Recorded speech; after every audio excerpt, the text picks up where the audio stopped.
আপনাদের সকলকে অনুরোধ করব যে ধানের শীষে যেমন সিলটা দিবেন 12 তারিখে, একই সাথে আপনাকে যে দ্বিতীয় ব্যালট পেপারটি দিবে হ্যাঁ এবং না, সেখানে হায়ের পক্ষে দয়া করে আপনারা রায় দিবেন। যদি আপনি হা ভোট দেন, আপনি 71কে অস্বীকার করবেন, আপনি বাংলাদেশের সার্বভৌমত্বকে অস্বীকার করবেন, ইসলামিক মূল্যবোধকে অস্বীকার করবেন। তাই আমাদের ইমানি দায়িত্ব হচ্ছে আমরা না ভোট দেব। এখন বাইক হতে হইল আমরা কিতা করতাম, তো বিপদও ফেলাই দিলাম।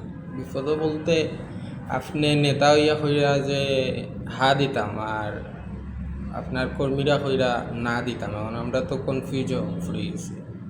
আমি কনফিউজ দূর করতে হইলে কিতা করা লাগবে, কিতা করা লাগবে। প্লাস এখন আমরা ভোট দিতাম নি, ভোট দিতে গেলে হা ভোট দিতাম না না ভোট দিতাম, এখান তো আমরা কনফিউজ হয়ে গেছি। এখন কোনটা করতাম, তো পুরো একটা বেন্তালির মাঝে পড়ে গেলাম। একটু ক্লিয়ার করবা। হ্যাঁ।